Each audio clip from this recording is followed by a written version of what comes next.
Eu sou Maria Delboni e vou fazer uma breve síntese do livro de Machado de Assis, Memórias Póstumas de Brás Cubas. Memórias Póstumas é um livro que fala das memórias de um morto, né? Ele está no caixão e ele vai falar das suas memórias de um solteirão até chegar, dos seus casos românticos, até chegar à morte. A história em si não é grande coisa, não é muito, não chama tanto atenção, mas o que chama atenção é a construção do livro. O Machado ele passa por uma fase de transição que ele antes ele escreveu as memórias, ele estava na fase romântica com as escritos as características da fase romântica do Brasil, que seria o indianismo, seria o amor à pátria, seria o rebuscamento de adjetivos, né, o rebuscamento de linguagem.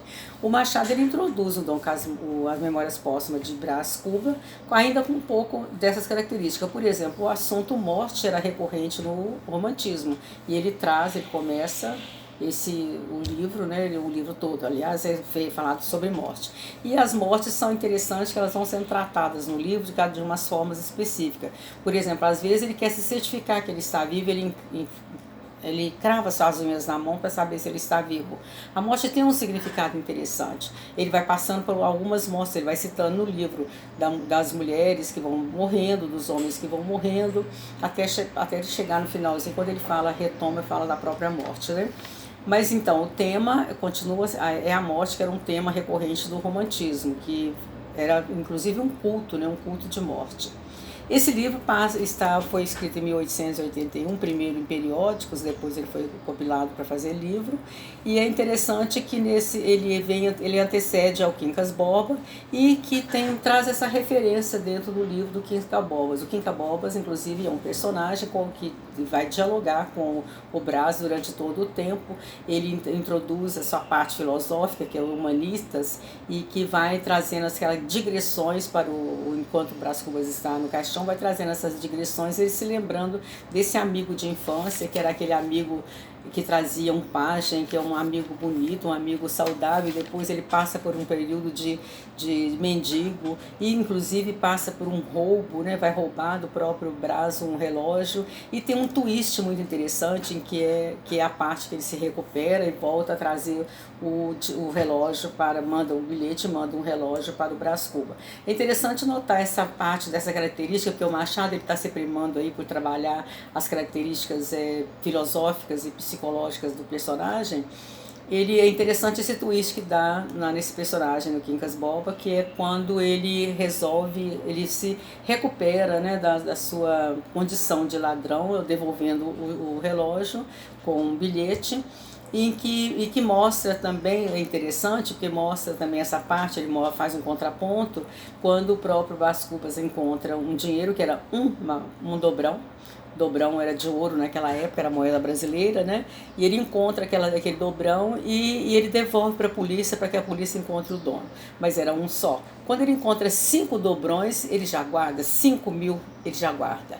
Ele acha assim, eu vou fazer disso aqui agora uma caridade. E mais tarde ele faz. Mas isso mostra, talvez, seja uma crítica ao sistema ao sistema do capitalismo no Brasil, em que o pequeno ladrão, o ladrãozinho de galinha, vulgar, o grande ladrão é esse não vai ter punição, ele vai passar impune.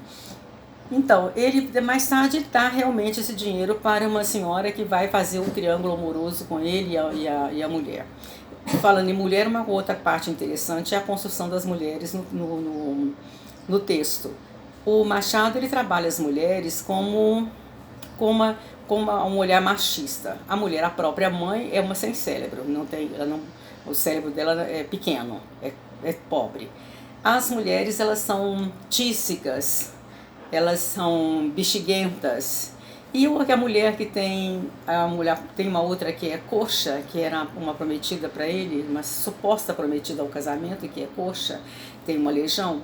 Agora, as mulheres que são valorizadas são as mulheres adúlteras, que é a Virgília, que faz o contraponto com ele, e na parte amorosa, né, que vai construir esse triângulo amoroso, né, que a gente fala, entre marido, a Virgília e o próprio Brás. E a outra, a Marcela, que é uma licenciosa, uma mulher leviana, uma mulher de vida, e que é muito bonita e que por isso atrai os homens, e que mais passa também por um twist onde ela fica com o rosto bexiguento e ela é agora motivo de desdém.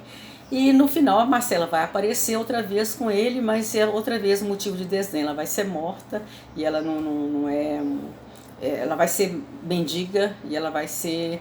A própria corte aparece de novo outra vez como mendiga. Então o papel da mulher no romance ele é super desvalorizado.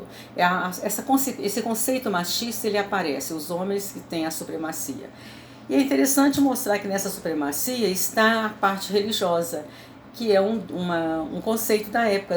Toda família queria ter ou um padre na família ou ter um político. E é o que dava status, né? É o que mostrava a supremacia da família, a supremacia machista.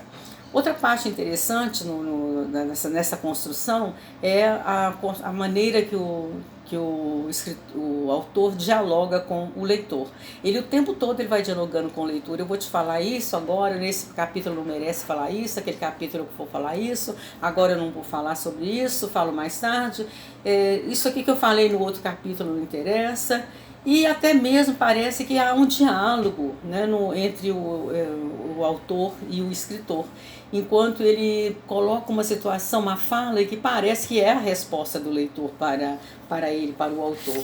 E o tempo todo ele está fazendo esse trabalho de metalinguagem, que é essa construção do texto pelo texto, em que o texto vai se construindo e ele vai falando dessa construção, que é esse problema da metalinguagem que é muito recorrente no Machado. E então, outra parte interessante nessa parte de linguagem, né, das referências, que eu já falei, das referências à literatura da época, é a parte em que ele faz esse diálogo mesmo com o leitor, é o que chama mais atenção. E no finalzinho, quando ele fala assim, por exemplo, valha-me Deus, eu preciso explicar tudo. Então é uma parte bem interessante de não sei, talvez de menosprezar o leitor, se o leitor não é capaz de entender, mas o diálogo ele é recorrente. O que acontece é que essa metalinguagem ela é muito interessante, ela leva realmente o leitor a se enfronhar a se integrar no livro, né? É muito interessante. Eu gostei do livro, achei ele super interessante, achei a construção interessante. A história, como eu disse, é uma história normal. E é interessante a construção do Quincas Bobas, né, que vai aparecer no seu romance depois, ele já introduz ele no Memórias para depois ele fazer um romance que é o seguinte dele, né. É interessante também o tema de adultério, que é um tema novo, né, antes no romantismo não era possível fazer isso. É importante o linguajar vulgar, o linguajar, a fala, a colocação dos costumes, como por exemplo o uso de suspensórios, o uso de suíças. Então essa construção é que chama a atenção no livro. Muito obrigada, boa tarde.